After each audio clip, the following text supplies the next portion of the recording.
You are now listening to The Big Trade with Peter Pham, enlightening conversations for maximum market returns.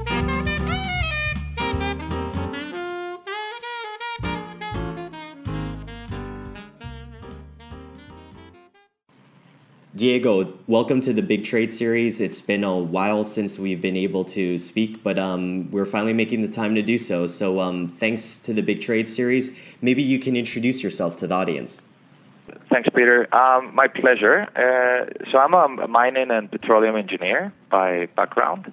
I did my master's in mineral economics at the Colorado School of Mines in the U.S. and the French Institute of Petroleum.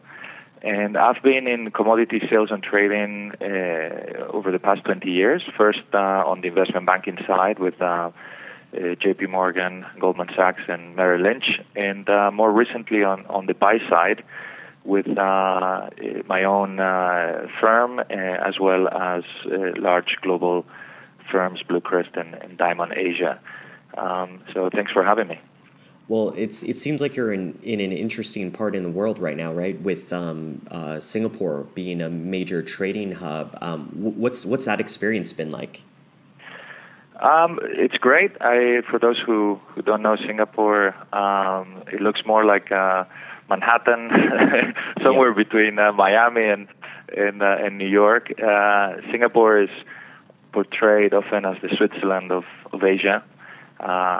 Positioned in a unique place, and it's been a miracle in terms of what they've been able to achieve in their short history of independence over the past 50 years, and it's all based on a solid foundation, and really for a lot of for the industry, it's got the right incentives and the right structure to grow. So Singapore's been very good, and I think the rest of the region is also benefited from such base.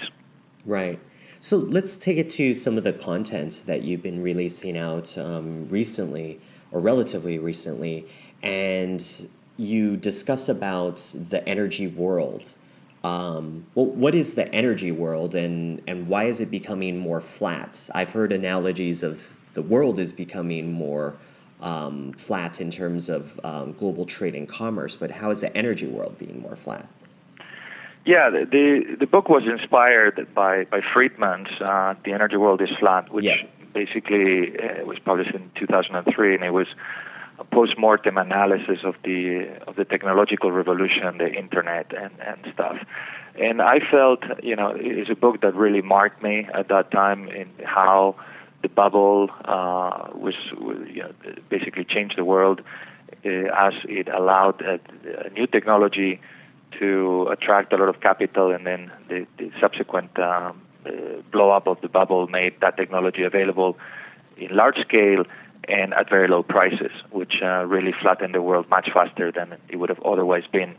So that concept is something that sticks with me. And then through the years, once we saw the major run-up in energy prices, and then in particular the Fukushima, which is how the book starts, really set a very similar parallelism between what was happening in the energy world and what had happened in the technological world.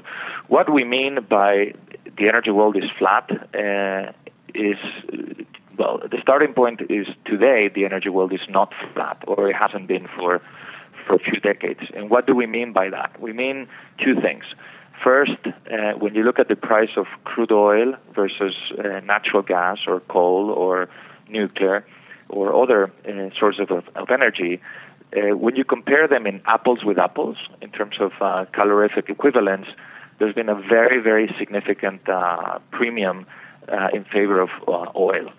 So you see these differences that have been sustained for a long period of time, but when you actually compare the prices in apples with apples terms, you see that, for example, the price of crude oil at $110 a barrel, which is when we were writing the book, compared with the price of U.S. natural gas at the time, around $3 an MMBTU, to $18 per barrel. So you have $110 per barrel versus $18 per barrel equivalent, an incredible gap between oil and gas, which has lasted for a long time, and to some people think it's the normal state, but we argue that there's this flattening and a convergence of this. The second dimension of the flattening is if you take one single commodity, say natural gas, the massive divergences in prices across the world. So right. I mentioned the U.S. being, in the region of, call it $15 to $20 MMBTU, dollars per barrel equivalent. But during the time of Fukushima, when Japan was forced to close down all their nuclear power and replace it with natural gas and others, the price of LNG for delivery into the Northeast Asia went all the way to $120 per barrel equivalent and higher. So the very same commodity was trading pretty much, 7 to 10 times higher in different parts of the world. And this is a divergence that it wasn't just a quick move. It's something that has lasted for years. In fact, as of today, still the Japan is in the very early stages of returning to natural gas, and arguably those big price differentials that we saw in the beginning have eroded. But there's still a very significant premium. So effectively, the starting position is a long period of divergence across the different energies, and the second is sustainable divergences as well across the same commodity in different regions. So our view that the energy world is flattening or is flat makes the point that we are in an unstoppable move towards effectively a convergence to a certain degree, or at least more of a globalization where those premiums across energy and regions are being significantly eroded. And, since we published the book, I think things accelerated very fast. Some of these forces that we describe have been at play, and there's still a long way to go in terms of what's out there and what's going to happen in the energy markets, but clearly the timing of our message was very timely. It would be really interesting to actually observe the internationalization of natural gas or LNG to some extent as well. I'd like to see how that would be executed, and as far as like investors and traders and speculators are concerned, to observe what kind of opportunities exist based on your thesis of a flattening world. I know we covered it briefly, but what would you highlight are some of the key forces that are behind this flattening energy world? Yeah, in the book, we, just to keep the parallelism with Friedman, we narrowed them to 10 flatteners. But the reality is when we drill into these 10 flatteners, there's probably more like 20 to 25, as we look into the granularity of the forces. But I would say the most important forces is technology. Mm-hmm. Technology applies both to the supply side of the equation as well as the demand side of the equation. And this is a relentless force where, shale gas or shale oil, tight oil, the whole technology of horizontal drilling and hydraulic fracking is just a new kid on the block of a long road of technological developments where we have been able to produce increasing amount of energy at lower prices. And this is a barrier that is moving all the time, and where the engineers, my fellow engineers, continue to work in a number of areas. So this is an area that is relentless, just our ability to produce more, and thanks to technology. The other side of technology, obviously, on the consumer side, is also tremendous, and it has a huge influence. And you can look at so many ways, from our ability to drive cars, more miles per gallon, all the way to just think about the buildings and how the technology of smart buildings we're able to save and conserve energy, or even lighting, the new technology and how we're able to produce similar amount of light, with a fraction of the energy. So those two forces, which is the same as technology, are critically important, and they are relentlessly working towards increasing supply and decreasing the consumption, which allows us to do a lot more that many of the doom sort of reports and peak oil defenders would argue, which is a very static view of the world. The energy world is not static; it's constantly changing, and that is something that is difficult to factor in people's models. But it's a fact of life, and this is been the case.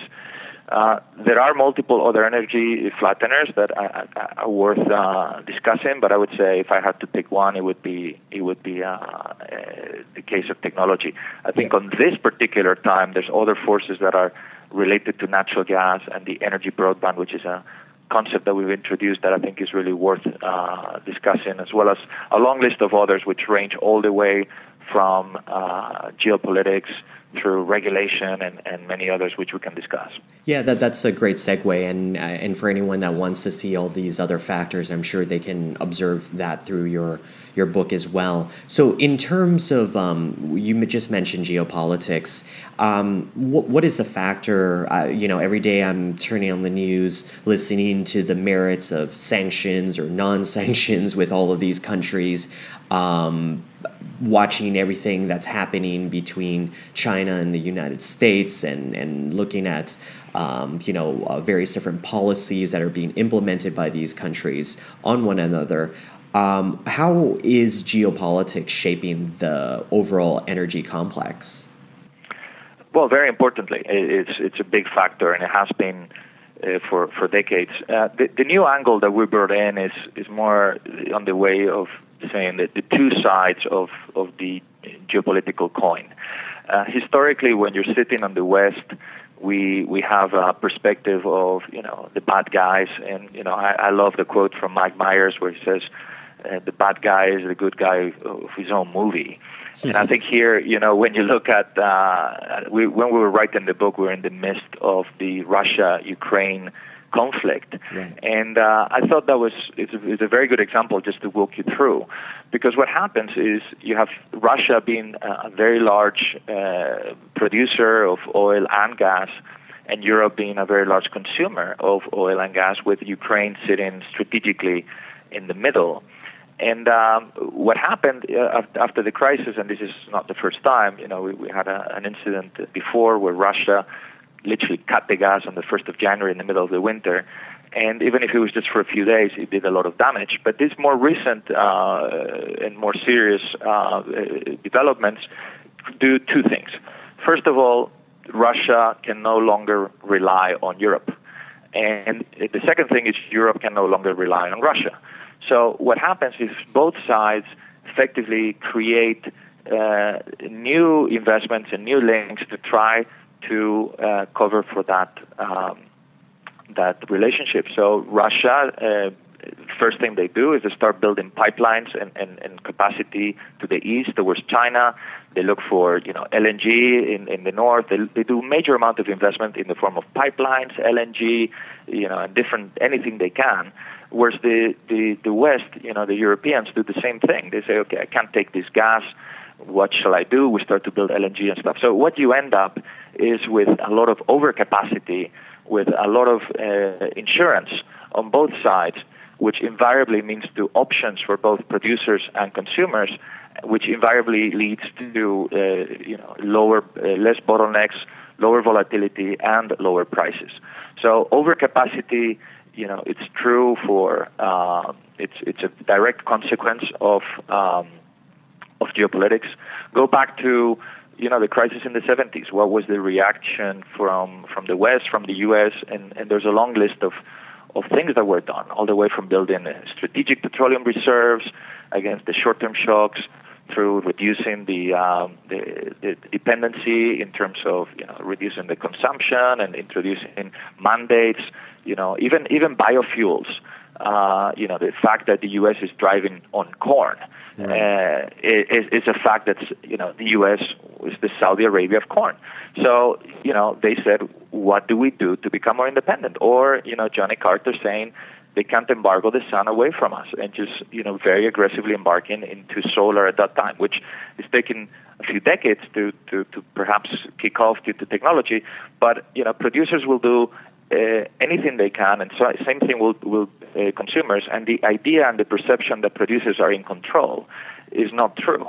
their actions and these short-term spikes, all they do is they result in lower prices longer term through the investment on both sides. So geopolitics is key, and it has been key for oil, but it's also true for the whole energy sector, which is very closely interlinked. Yeah, I was on a previous episode, I was actually discussing about Gazprom and its ever-growing presence in Asia, actually, and how it's doing so, but also being a speculator in the stock of Gazprom. We've seen the valuations. I think you remember that as well. There was a period of time when Gazprom's valuations were basically trailing 2 times price to earnings ratio, and the whole question was, any agreements that were to sign with China, would it create a new catalyst? And it was very funny to watch the geopolitical component of this, and then also looking from the the investment perspective of the company and how it would benefit based on the signing of the agreement between China and Russia. Equity analysts were saying it was actually much below expectations, whereas a lot of people thinking about the macro were still saying, hey, there's a lot of meat to what's happening. Of course. So it's very interesting to watch that tug and pull being reflected in the underlying equity of Gazprom at that time.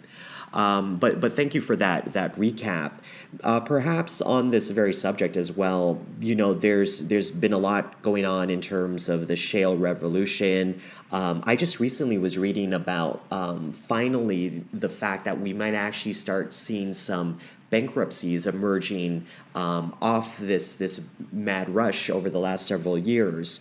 What's your perspective right now on the shale revolution, especially based on where the underlying commodity prices are at, where they're at right now?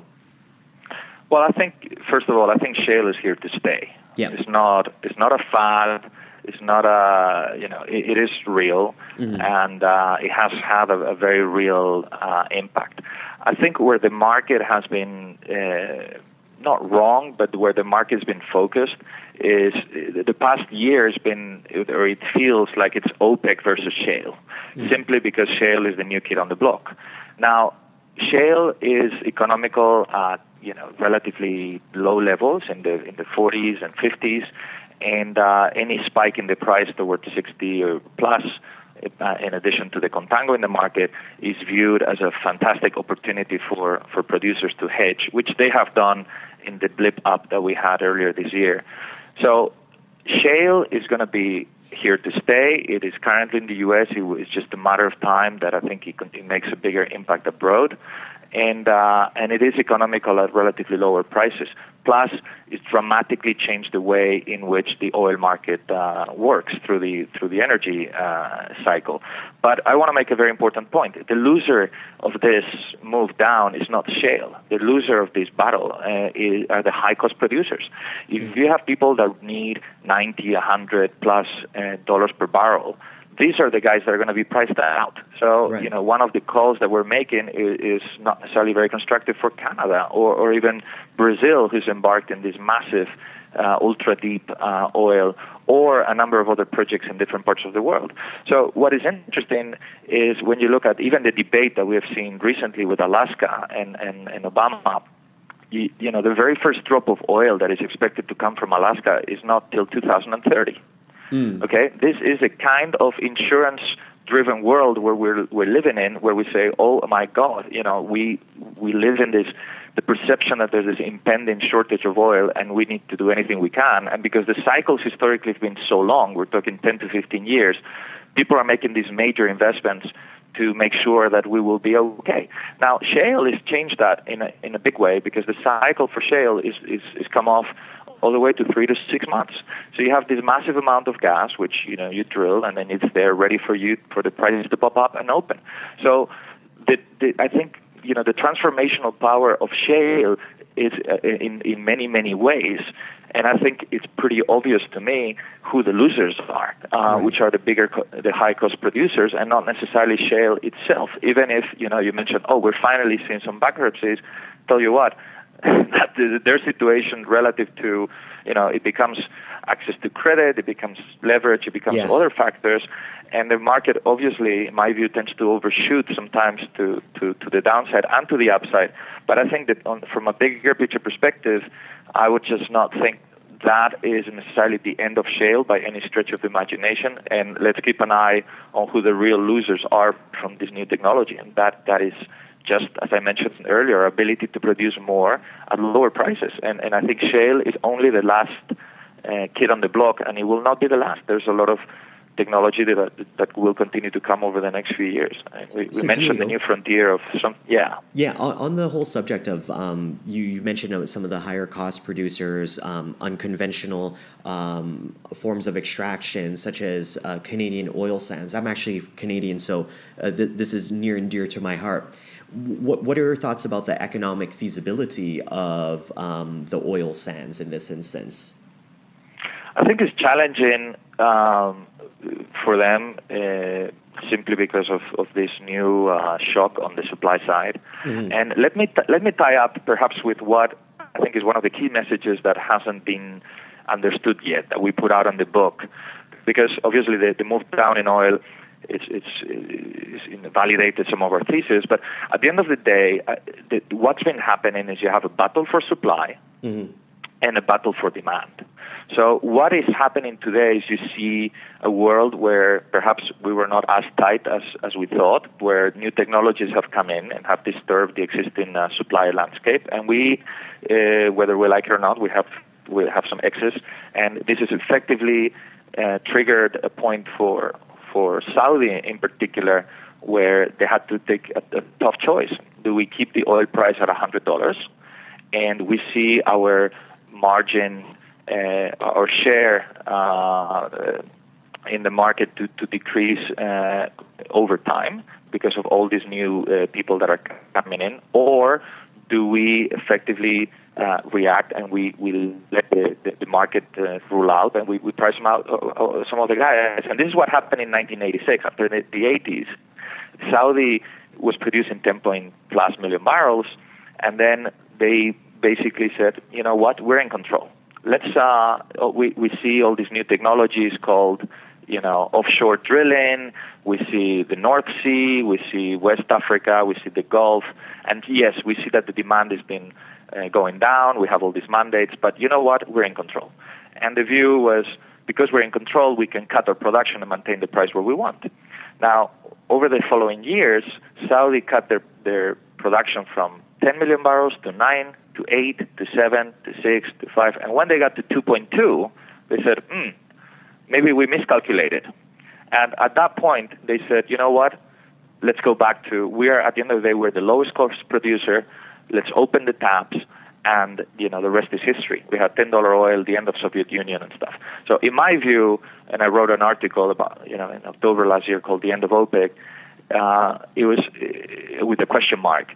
Really, to me, well, a lot of people were trying to justify the actions based on several factors. To me, was the fact that Saudi had learned a lesson in the 80s, and they said, okay, guys, we have to adjust. We will continue to produce a lot, but we can't just, if we just leave $100 oil, this is what's going to happen. We've seen the movie. So the battle of supply is what's driving the market today, and this is, we discussed shale versus high cost. And now what worries me more, and I think what is really one of the key things that we'll see developing is there's a very common misconception, in my view, of what has made OPEC very successful. And people think because they control the oil, there's a lot of concentration of reserves, they control the price. So it sounds like a successful oligopoly is based on supply-side reasons, which is not true. In fact, the only reason why OPEC has been successful is because they have monopoly of demand. And what I mean is that crude oil is being used as, it's basically monopolized transportation. Mm-hmm. They have, when we drive our cars, we drive with gasoline, with diesel, we fly our planes with kerosene. So oil has had no competition when it comes down to transportation. And in a world where transportation demand has been going up, they have been in full control. Now, the fact that, we have this super cyclical event with Fukushima and the U.S. shale and what's to come in the LNG, we will see a ginormous amount of gas at very low prices. We'll have what I call the energy broadband equivalent. We'll have this huge amount of gas available, and what it means is volume creates, supply creates demand. Right. So what we're seeing is you can think of electric cars, you can think of LNG trains, you can think of anything you want. I mean, Warren Buffett is the second biggest consumer of diesel in North America, okay, after the military. Why would you run your trains on diesel at $140 to $160, $180 a barrel when you can run them on gas? So to me, when I saw his purchase, I thought he was genius. It's like, oh my God! As an energy guy, I thought, wow, this is an energy play because he can actually make all these savings. So you think about the impact that gas has in transportation and the demand for diesel when someone like Warren Buffett switches. Yeah. Or TNT or FedEx. So what's happening is, even in a world where transportation demand continues to go up consistently, it doesn't necessarily mean that oil will continue to rule. In fact, I think there are new kids on the block on the transportation side, like electric cars, like gas-fired cars, and even others, that mean that any incremental demand of oil for transportation may well be provided by these new resources. So oil is no longer the battle for supply that is keeping it unchecked. It's actually the battle for demand. And this is why, when I put out implicitly sort of a $30 to $40 target in oil when oil was trading at 110, and people thought we were crazy. It was not just to me, to us, my co-author and myself. It was more this long-term picture of the end of the control and the oligopoly in transportation that would put pressure on effectively Saudi and OPEC to break. So it was that. What we called in the book the BTU that broke OPEC's back. It was that pressure that it was just relentless, and in a world where crude oil no longer has the oligopoly on transportation, then the outlook for crude is very mixed. So going back to your question on Canada, the question is, okay, if you believe that that those plays with whatever the marginal cost is, it depends on player by player, but let's pick a number, $100. Is it realistic and sustainable that we will have $100 oil? First of all, we need to address all the issues on the supply side, which, I think are going to keep oil in check, on a $60 per barrel level, because every time you get there, there'll be significant oversupplies.